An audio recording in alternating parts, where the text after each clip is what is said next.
Alors, comment pouvez-vous améliorer les chances que quelqu'un achète votre produit par rapport à vos concurrents dans votre business Amazon FBA et justement améliorer vos ventes? Alors, la réponse en fait justement tient en ce mot, la valeur.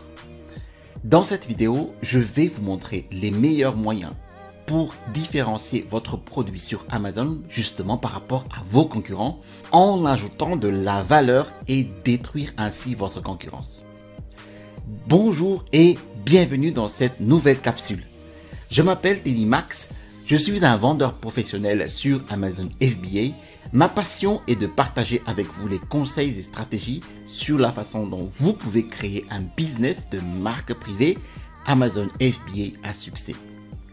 Donc, si vous aimez les vidéos comme celle-ci, ou surtout si vous avez été autour de ma chaîne, pensez à vous abonner en cliquant sur le bouton situé en dessous de cette vidéo et comme cela, vous allez recevoir les notifications des prochaines vidéos.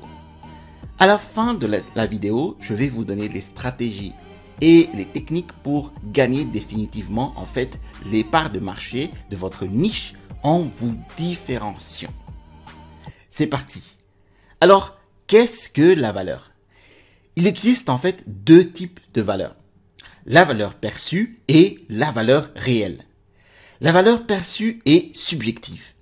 Elle n'a pas de corrélation directe avec le produit lui-même.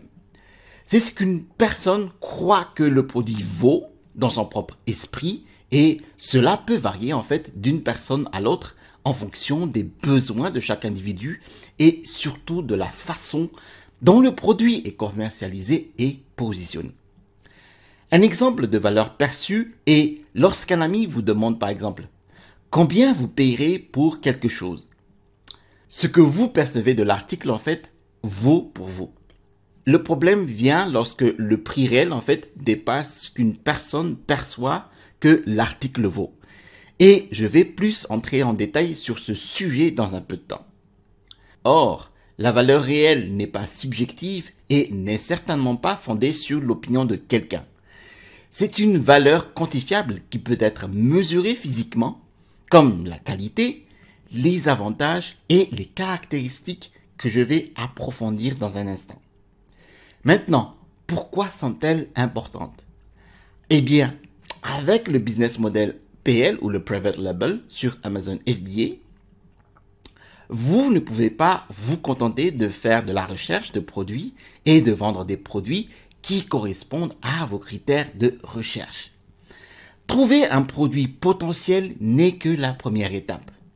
Il est vital maintenant que vous identifiez des moyens pour différencier votre produit des douzaines d'autres produits sur votre niche et les fiches produits y afférents. Sinon, il n'y a rien pour démarquer votre produit dans l'océan d'autres produits similaires. Qu'est-ce qui incitera les acheteurs à acheter votre produit plutôt qu'un autre d'un tel vendeur? Demandez-vous cette question.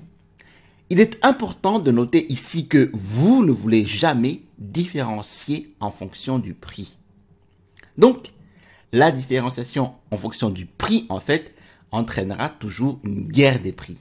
Les prix continueront toujours à chuter.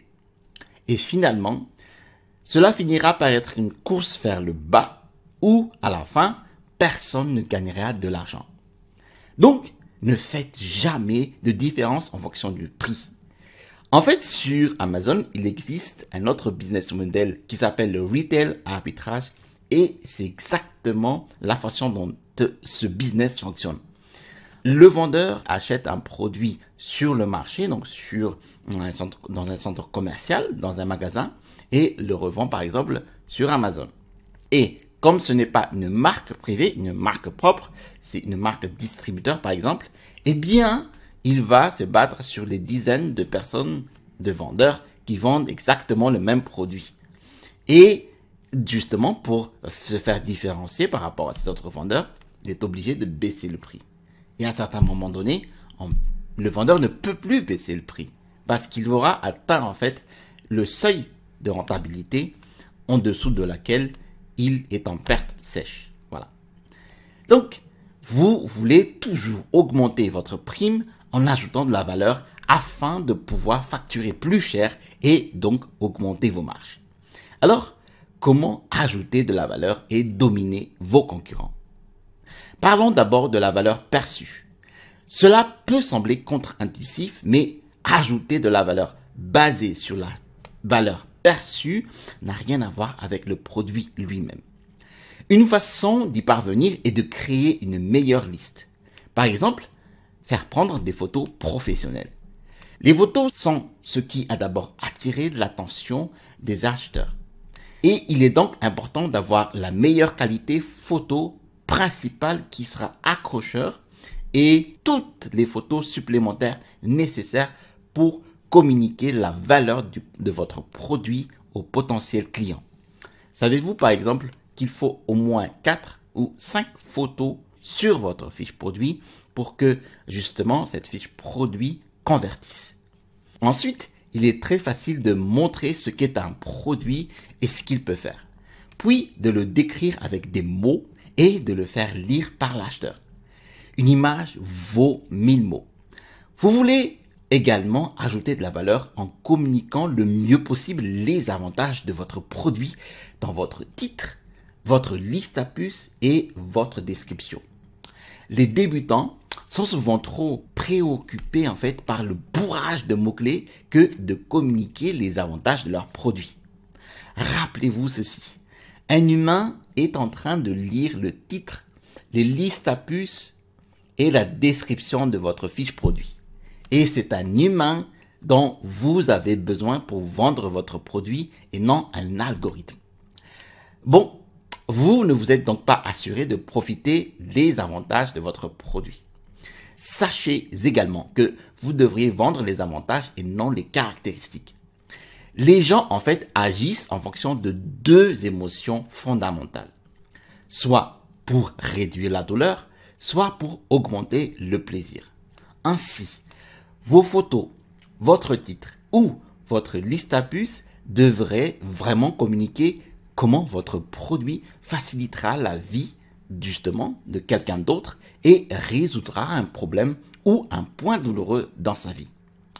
Les caractéristiques sont des considérations d'achat secondaires comme le matériau par exemple, pour voir s'il est écologique ou pas, s'il y a une garantie ou la taille et le poids par exemple.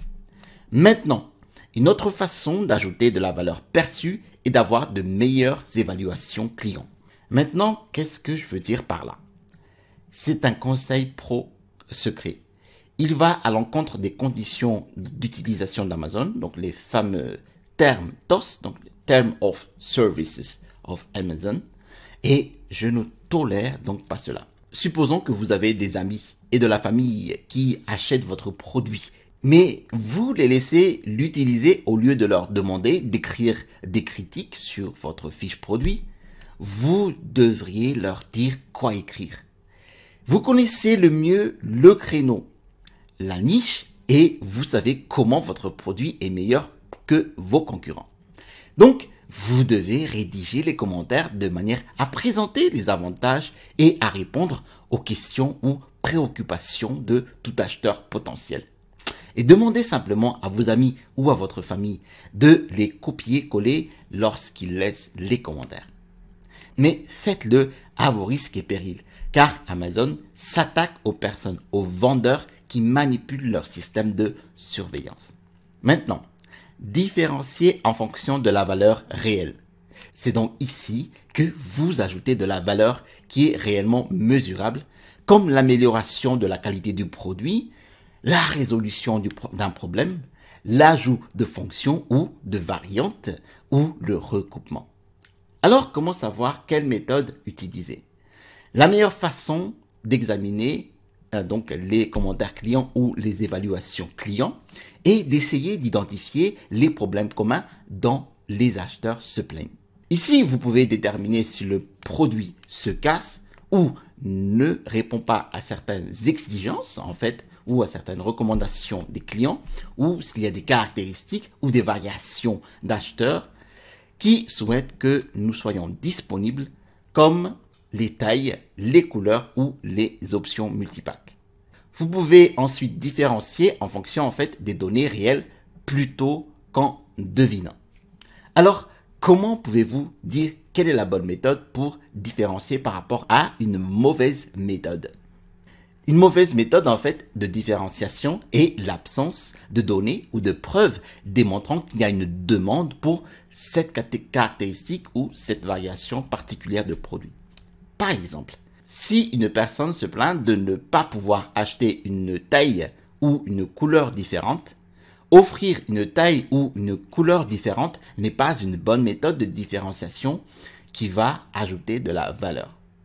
Il en va de même pour le regroupement ou les livres électroniques. Vous voulez par exemple regrouper des articles qui ont du sens avec votre produit principal. Une bonne façon de trouver des articles à regrouper est de regarder la section fréquemment achetés ensemble. Je ne recommande pas de deviner arbitrairement les articles à regrouper ensemble. Une méthode secrète pour trouver d'excellents produits à grouper est un site web appelé yassive.com et je vous montre une vidéo ici. Demander un livre, à mon avis, vous ne devriez utiliser cette méthode de différenciation qu'en dernier recours et seulement si cela a du sens. Par exemple, si vous vendez un tapis de yoga, un livre électronique sur différentes routines d'exercice de yoga que vous pouvez faire avec votre nouveau tapis de yoga serait logique, pertinente et ajouterait de la valeur. Toutefois, un livre électronique sur les 10 façons d'utiliser vos lunettes d'éclipse solaire serait dénué de sens à impacter avec vos lunettes d'éclipse solaire. Alors prenez cela en considération. Maintenant, je vous donne mon astuce. Ma méthode préférée pour me différencier est d'améliorer le produit en corrigeant un problème commun ou en améliorant la qualité. C'est parce que justement, c'est une valeur, une véritable valeur ajoutée et non quelque chose de subjectif. Tout le monde veut le meilleur produit en termes de qualité et de valeur. Et en utilisant cette méthode, vous pouvez facturer plus cher et augmenter votre marge bénéficiaire. Savez-vous où est-ce que vous pouvez améliorer la qualité de votre produit?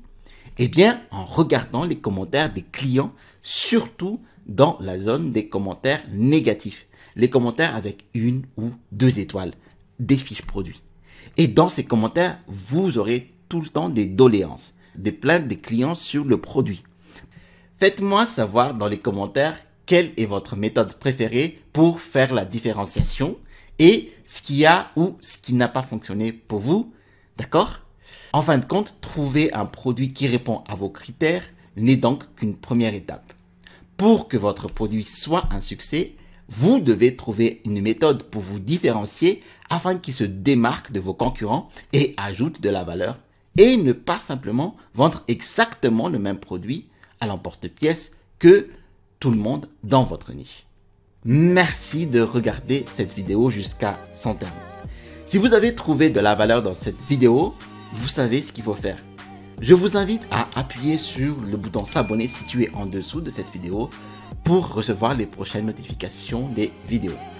N'hésitez surtout pas à poser des questions ou des éventuelles remarques en commentaire de cette vidéo afin que la communauté puisse en profiter au maximum. Je vous ai mis aussi en lien dans la description de cette vidéo mon e-book Les 5 étapes pour monter un business à succès avec Amazon FBA et le business model Private Label ou le PL. Dans cet e-book, vous allez trouver les techniques et les stratégies que j'ai mises en place lorsque j'ai installé ma première boutique sur Amazon. Au-dessus de cette vidéo, vous trouverez le bouton pour vous abonner et à droite de cette vidéo, vous allez trouver une vidéo sur une nouvelle méthode de recherche de produits sur Amazon. Vous allez aimer. Allez, à la prochaine vidéo et passez à l'action.